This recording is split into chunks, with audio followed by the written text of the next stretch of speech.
this went to mere gas for the helicopters and personnel wages. A lot of it was spent buying new toys. Do you honestly believe they have no intention of using those toys again? Are you going to buy that seriously? I'm not.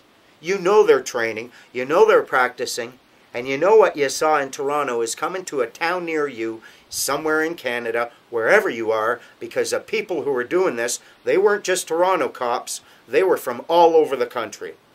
Not a single one stood up against these unlawful orders and said, hey, what the hell are we doing? We don't have a right to do that. What it does is it destroys trust. The next time a cop comes up to you and tells you, oh, this act, this statute, this regulation empowers me to do this, you now have very good call to do this. Fuck right off. Show me. You better have it in hand. You better have it in hand, and you better be willing to discuss it, because as far as I'm concerned, if you don't, you're just making shit up.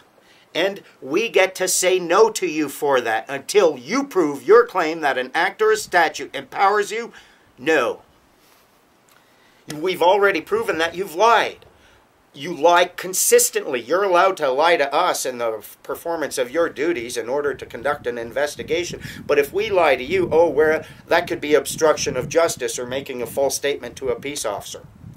The problem with it is that all of these acts, all of these statutes are restricted by the Constitution Act, by the Bill of Rights, and that means I can go anywhere in Canada without government-issued identification, and it also means I have a right to refuse intercourse with a peace officer who has not observed me breach the peace. And this idiot that we just saw, no ID visible, clearly has no idea what the act or the statute says, or what the regulation says. He has not engaged in any due diligence whatsoever, and he is more than willing to be a little snarky Nazi pig. And the guy behind him, when Buddy mentions his rights, watch the little smirk on him.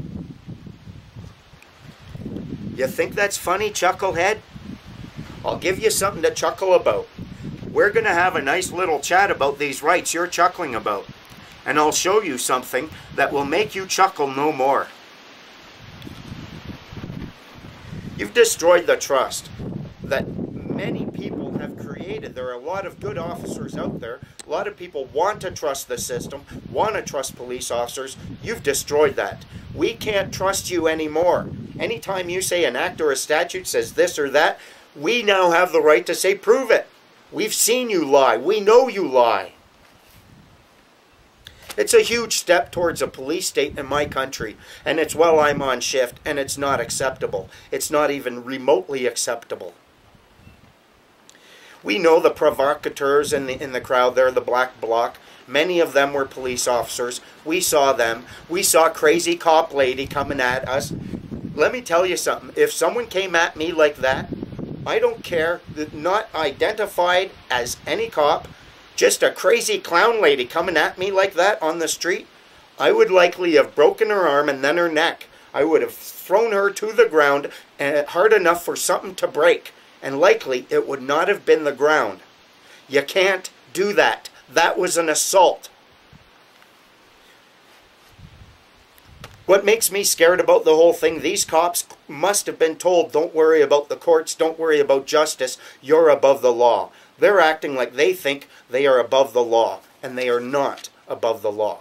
Their peace officer status does not grant them exemption from liability. It is supposed to restrict their actions so that when they are enforcing statutes, acts, regulations, they do so always keeping the peace. They are no longer doing that. These cops, what they did, if we allow that to continue 5 years from now, you will have out-of-control cops all across Canada, all of them dressed like these wingnuts in riot gear, all of them thinking they're above the law, and none of them identifying themselves or acting with restraint, love, compassion, or truth. And if that's the kind of country you want, just sit back and do nothing, because that's exactly what's coming. We have to do something. The good thing is the law does empower us.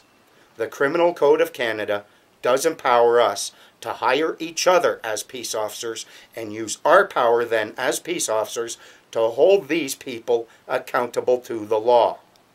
All of these people are going to one day certainly be investigated, probably face charges. And the people at the top who told them to go do this, that's a criminal conspiracy to commit extortion and mischief. It's a criminal breach of trust, and it's a conspiracy to breach trust. You're going down. There's no way we can allow this to maintain.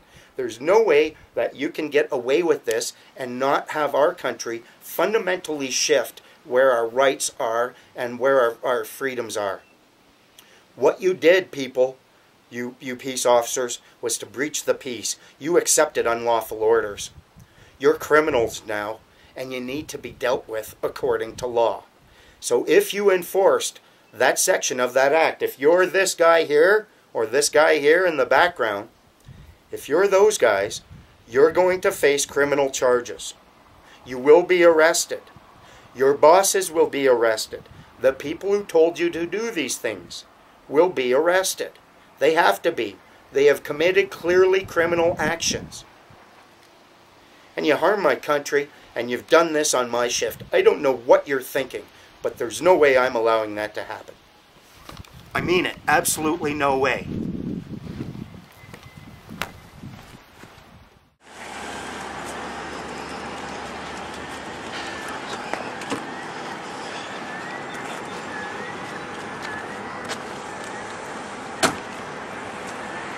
So on Sunday, I make an oath on becoming a peace officer as well. Hey, look, who's that?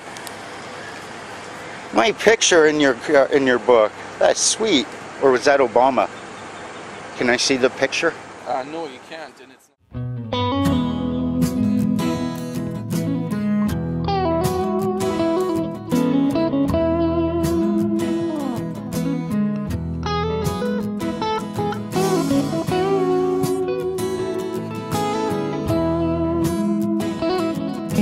My mama told me, son, do whatever you wish to do.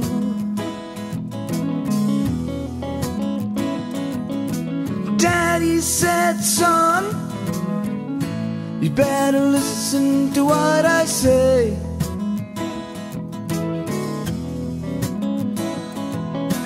These are the things some of Hi. Free man on the land, Robert Arthur of the Menard family here, coming to you as a peace officer now.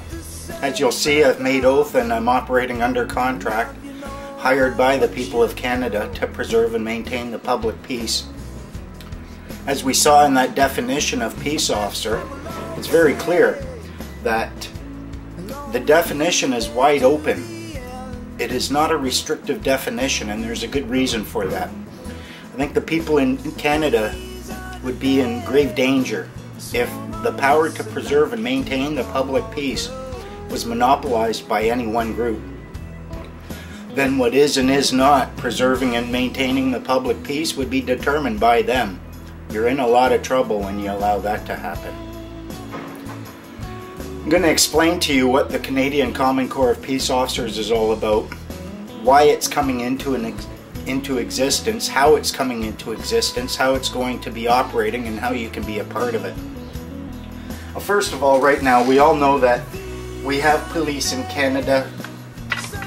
Now, essentially, let's say you have the police here. How did they get their power? Who hired them? Well, the government did.